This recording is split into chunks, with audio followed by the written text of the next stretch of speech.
Would Jesus have been familiar with the Book of Enoch? Because immediately in chapter 38, a line jumped out at me. It might be a general line that was used. It's talking about the sinners who are judged. It says, it had been good for them if they had not been born. Yet that sounds really similar to something Jesus said about Judas. Is the idea that Jesus may have been familiar with Enoch, is that a reach? Or are there some similar phraseology from the Book of Enoch found in the New Testament, in the Gospels, or even in other areas of the New Testament that might tell us possibly even Jesus himself may have been familiar with this text? Mm-hmm.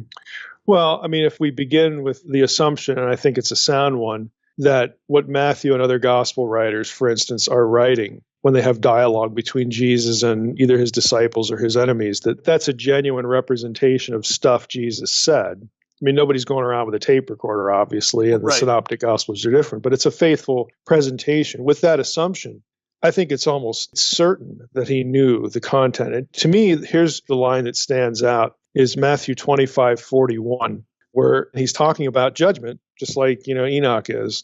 Then he will say to those on his left, "Depart from me, you cursed, into the eternal fire prepared for the devil and his angels." That characterization and combination of the devil and angels with this lake of fire thing, this is the only place where the combination occurs. You get two of the three, later on in the book of Revelation, but you get all of those things in the book of Enoch. In other words, Enoch is sort of the pool from which that specific language comes. And so if this is Jesus actually talking, it reflects very clearly what's going on here. It's not the only example. On my podcast, Naked Bible Podcast, we actually did an episode on heavenly books. And the one we're familiar with is the Book of Life and all this. And then we did another one on this kind of language.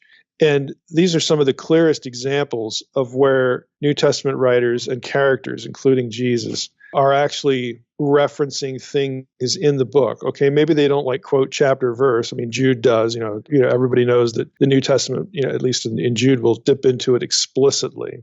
But what they don't seem to realize is that the content of the book is referenced a lot. It's alluded to a lot.